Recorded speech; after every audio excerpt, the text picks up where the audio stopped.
Poodle cross, is it?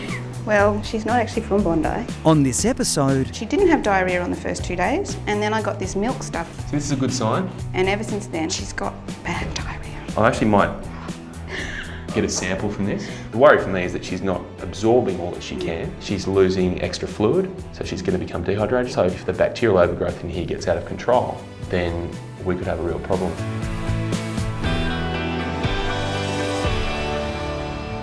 but first, Someone actually ran over its whole head and then just kept driving. It's just incredible that someone could run over a little dog like this and not even stop. That area there should be white. He's got an enormous amount of trauma to his skull. That's a good girl. It's not fair. It's not looking good. She's just 14 months old. Jackie's his best buddy. That's cruel.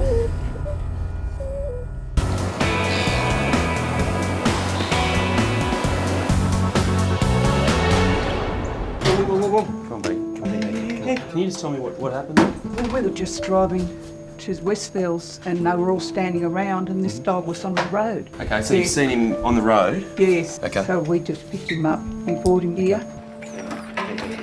It's okay. Touch and go. She's in a bad way. She's probably really serious head trauma.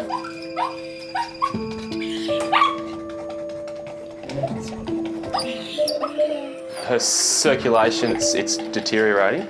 So we've just got to stabilise that, get the best out of it we can. Okay, so I've got the catheter in there. It's going to allow the drugs to get in there a lot more quickly.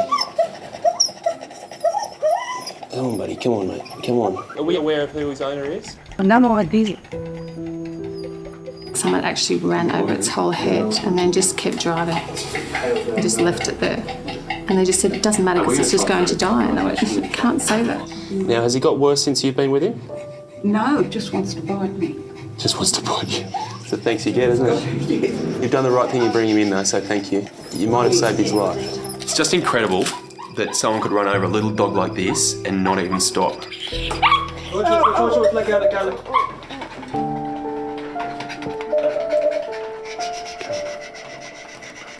He's just got to, I guess, trust us right now to know that we're trying to do the best we can for him. Go on, mate.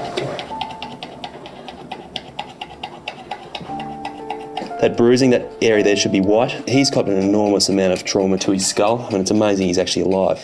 He's a walking miracle, or a lying one right now.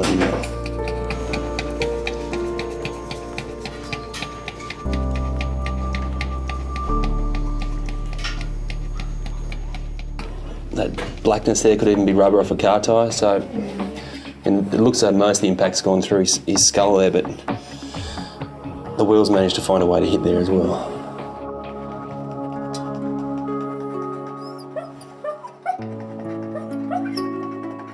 See that stiffness and that rigidity? It's a really upper motor neuron, so and that could be skull trauma, it could be high-level spinal injuries up here.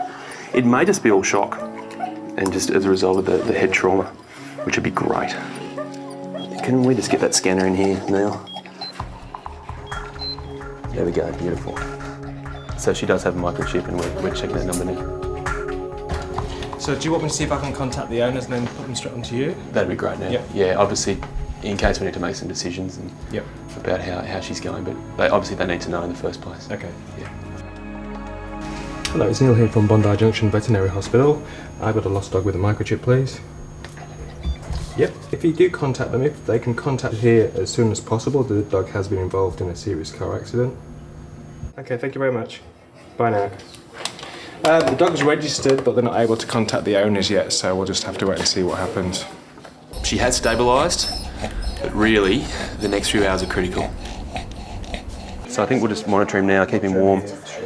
The big thing now is just trying to reduce this pressure on this brain, and hopefully with that, the rest of the nerves around his body should start working normally. It's okay, mate. You hang in there. Okay, you just keep on going. Just going to have a look here and see if there's a response to the light here.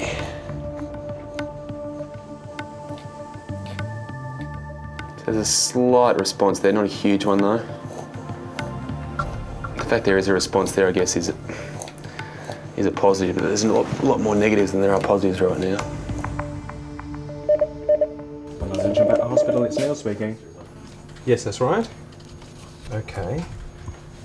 When did the dog go missing? Sure, alright, just hold on for one moment. I'll get the vet to give you a call, just hold on.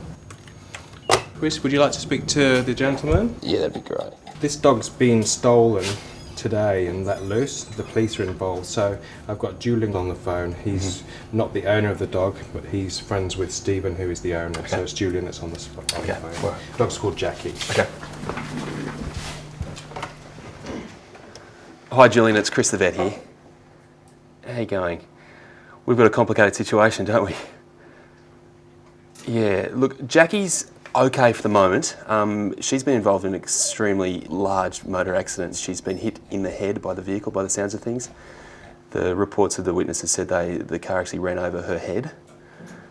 So as you can imagine, that involves a fair degree of trauma. So can you just explain to me what you suspect has happened? You think that she's been stolen, is that right?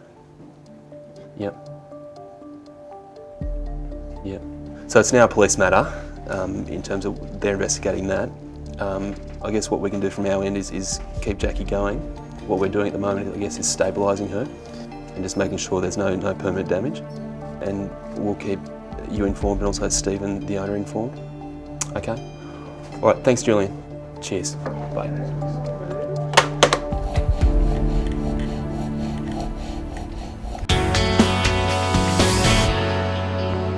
Stephen, is it? How you going? I'm Chris. How are you? We've had some bad little bit of time here, haven't we? Yeah. All right, do you want to come through and we'll have a look at Jackie for you? Oh, Jackie. She had a massive impact on that car, and I mean the fact she's even here is a minor miracle in itself. But she's smelling you now. Hello, Jackie. Jackie. The way she responded to Steve's smell, I thought was just amazing. She was using every last bit of energy to get up and see him and just be close to him. And then Steve tells me she's just 14 months old. Jackie's his best buddy, and that's cruel. I got her as a companion because I live by myself. I wanted the dog to have a bit of company. I know, Jax. I know. Oh, you're always so excited to see me, aren't you, Jackie, eh? Unconditional love. So the friend of the owner's taken the dog for a walk up the road, tied it to a pole, gone inside. While he's been inside, apparently the dog has been untied by someone and let loose. And the reason he knows this is the fact he's come out to no dog, but also the owner of the pub apparently has a security camera that's fixed on outside, and he apparently has vision of this dog being let loose and then running off down Spring Street. I mean, it's obviously an appalling act. Why do you steal a $3 leash? It's just criminal. I know, Jax. Thank you. Obviously, she can't be anything like she was before. But I'm just worried about her quality of life. I'd love to be able to just give Steve some sort of reassurance that everything's going to be okay, but it's just not really possible right now. Stay there, Jackie. You go have a sleepy.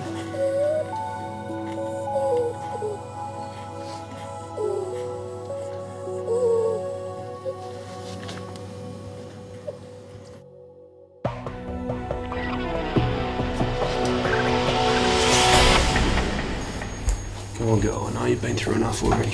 Come on. There we go. Just on the table. Just on the table. Just relax. Just gonna lie down for me, girl. Come on, girl. Lie down for me. It's okay. That's a good girl. That's a good girl.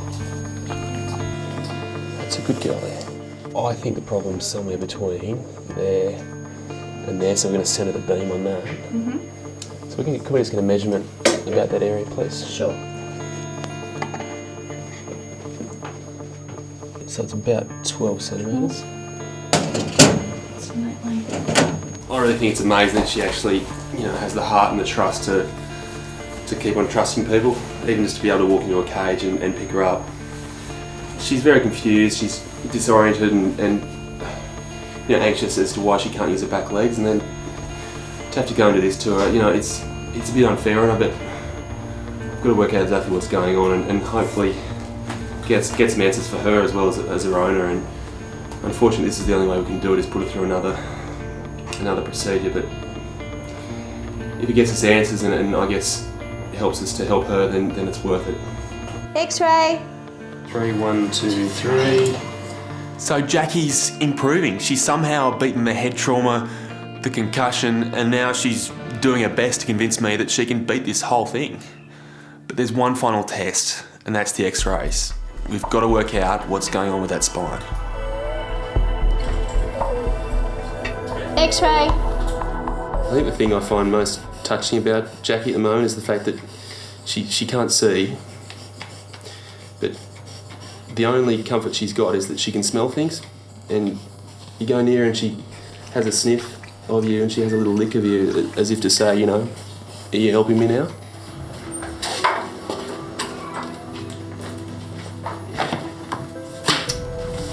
It's not looking good.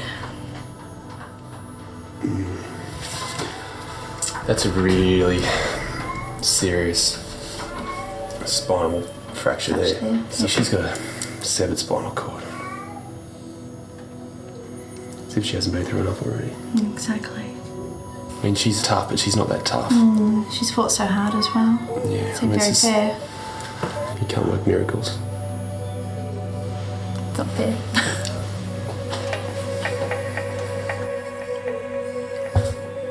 I'm sorry, girl. I'm sorry, you're a little fighter though, aren't you, huh? You want to hang on. You really do. I guess what's infuriating in this situation is that she was just doing what she felt natural. She was let off the leash by some idiot who decided to take matters into his own hands. Who knows why? And she's the victim of some person's stupidity and thoughtlessness. And, you know, he doesn't have to see this. He doesn't have to deal with the sight we see here with this little girl in trouble. And it's senseless. It never gets any easier. In fact, it sometimes gets harder, particularly as you get to know the animal and the people involved. We know with the animal that we would never let them suffer, but it's really hard for the people. That's what breaks your heart. It breaks my heart.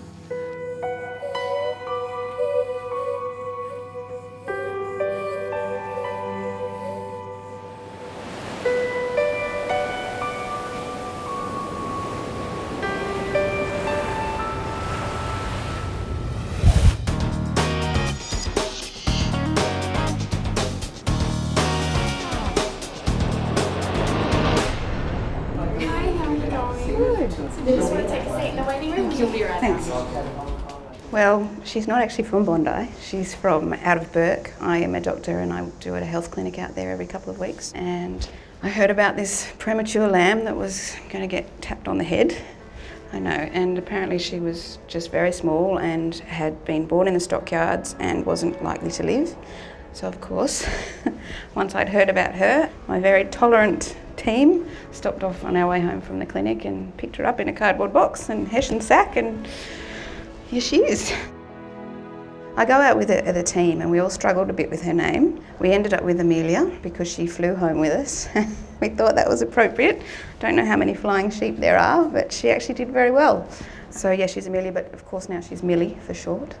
Hello. Oh, How are you, Chris, Catherine? hi. Good to see you. Nice to see you. Poodle cross, This is really nice try. Hello, you look cute, aren't you? Haven't seen one like this for a while, I've got to say. Now, what's her name? She's called Amelia, Yep. but Millie for short. Millie. She's sort of a Millie, yes. Yeah. We don't get many hooves on this table, so we might. Do you mind if we put a towel down? Is that going to make it easy for you? Yeah? There we go. Very nice. Now, how old do you think she is now? Well, I think she was 1 day when I got her, because she was all covered in, I think, placenta and everything still, so I think she was really 1 day old. Okay.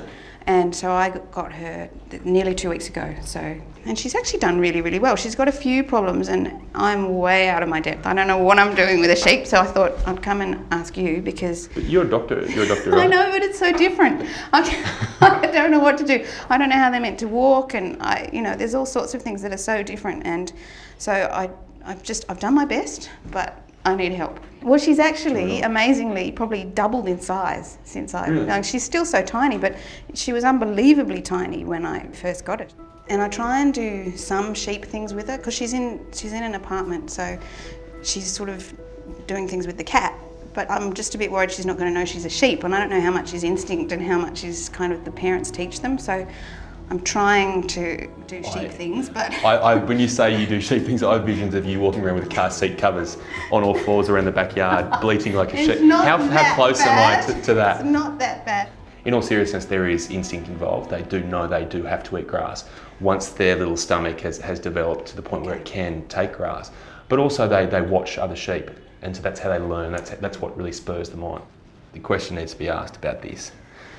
Yes, well, see, she didn't have diarrhoea on the first 2 days, and then I got this milk stuff, which they said is the right stuff. And ever since then, I don't know if it's to do with that but she's got quite bad diarrhoea.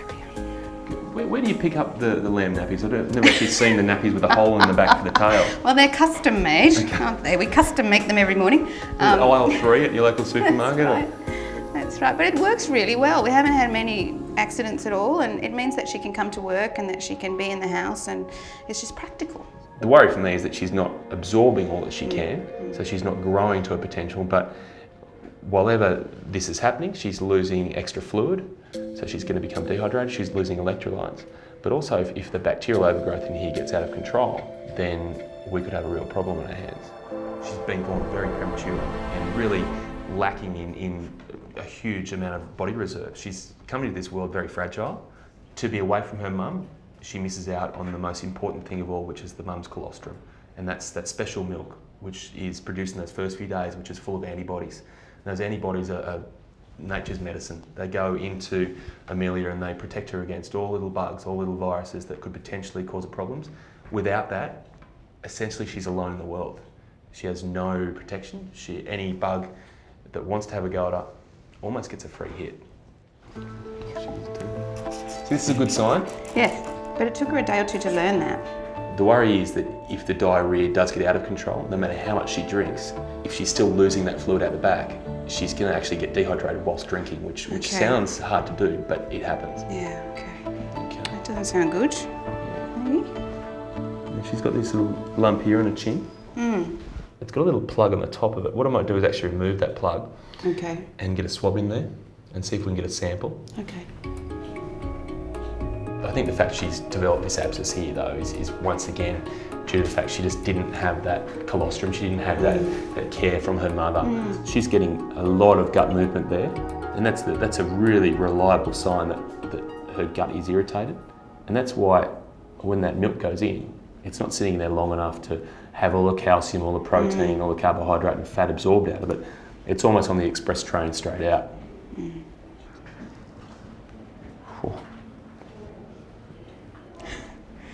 I actually might get a sample from this. Okay. Because we need to have a look at that and just get it analysed, make sure there aren't any parasites. She's got a really, these ugly abscess here, just beside the bottom. Oh, you don't like that, do you? The one real worry is that this could be Corynebacterium, which is generally considered to be a fatal disease in sheep because it's incredibly hard to treat, incredibly hard to cure. And in a lamb that is missing all the maternal antibodies that didn't get that kickstart from birth, it could be a real threat to her health. It's so hard to keep an area like this clean. Yes. But hopefully with that iodine will provide some sort of protection against any bacteria moving in there and taking their chance. In terms of her skin, we've got the samples here, so they'll be off to the lab this afternoon. And from there we'll work out an antibiotic to give her. Yes. What we're going to do is actually give her some good bugs. Okay. In the sachet, so just one of these sachets mixed in with her daily milk supply. Okay. So say if we're giving her 4 feeds, quarter of a sachet in each bottle, and we'll give her that, and that's going to send millions upon millions of good bacteria into her gut, and that'll help to digest that food, because right now she's having real trouble digesting that milk. The other thing we're going to do is give her this, which is essentially going to calm her gut down and help to firm up her stools. Oh. Not loving it.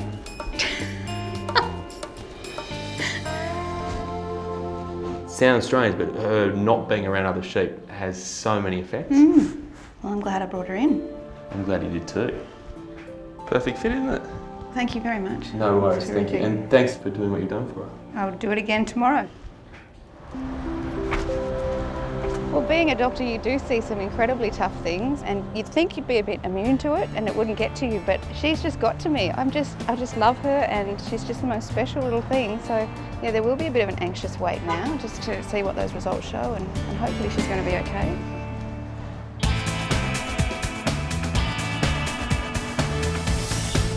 Amelia's test results are back, and her infection's been caused by a bacteria called Pseudomonas. Now, they only get this infection when their immune system's given up the fight.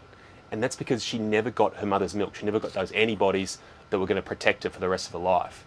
The fact is, if we don't boost her immune system, then a nastier bug, a deadly bug, is going to come along and take her out.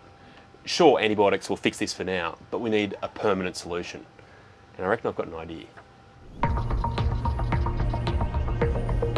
Now the plan seems a little bit strange. I'm on my way to a farm right now to find a sheep, an older sheep, and get some blood from her. Now her blood is going to be full of antibodies, and right now Amelia, what she's deficient in are those antibodies. You transfer those from the older sheep, the little Amelia, and you transfer the immunity as well.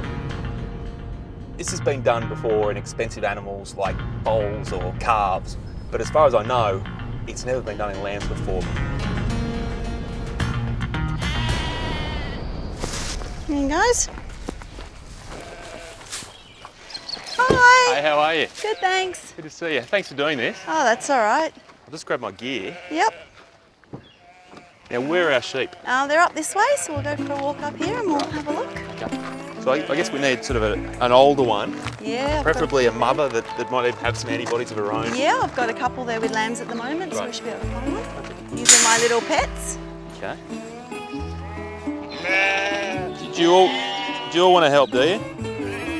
This one beside you there, she's got lambs at the moment. Yeah, great. And this nice big one here's got some lambs at the moment. Yep. Either of those will be perfect. We've done some interesting ones over the years, but having a sheep for blood, for any reason, definitely a first. I want you to just hold her There? like that. Sure. This is very kind of you, you know that? That's it. Easy girl. I'll make this as quick as possible. Just going to put a catheter into her vein there. Yep. And then from there the blood should drain just into the collection bag we've got there. It's a big jugular ballooning up there. And there comes our blood. Beautiful. Simple as that. She's very good. Yeah, they're all quite used to being handled, so a little bit longer. Oh, she's a good mum, so I'm sure she'd be happy to help. That's it. And thank you. Oh, Mum. It's hard, isn't it? What's her name? Barbie. Barbie. When the school kids come, we say it's Barbie. It's a bit of fun for them. She can go. Extra food for her. Thank you so much. Well, the plan is to give Amelia a bit of a boost of the plasma and the antibodies from this, but the way Amelia's life seems to be turning out, it's not smooth, is it? So I'm sure there'll be a few twists and turns between now and then.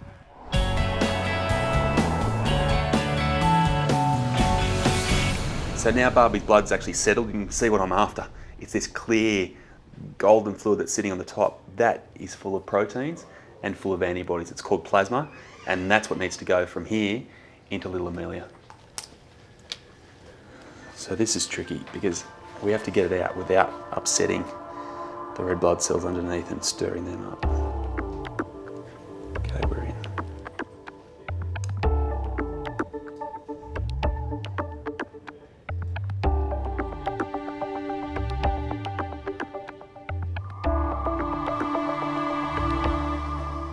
There we go, that's it. For Amelia's sake, it's got to work. She really needs this boost.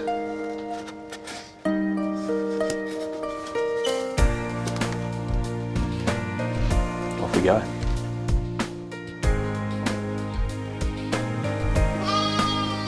Amelia, come on.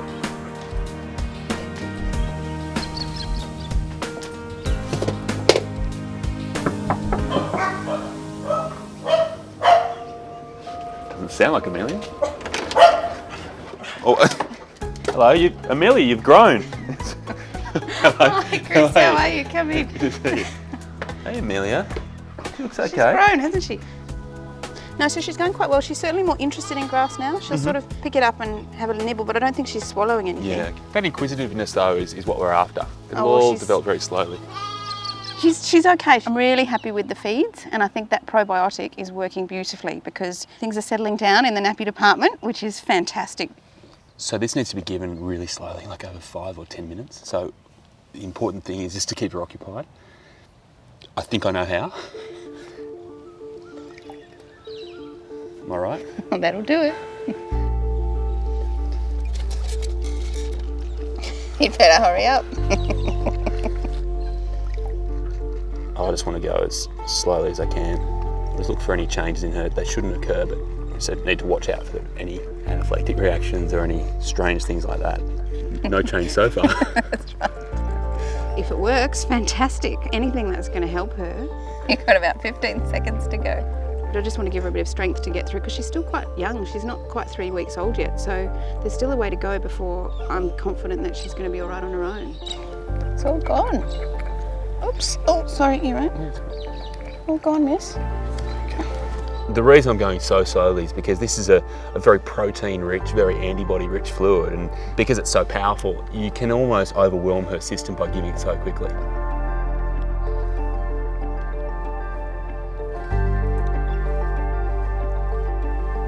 Okay. Amelia, we're done. So how are we going to know if it works? Well, it's almost a case of no news is good news. I mean, if she doesn't get any infections, then you know it's working. Okay.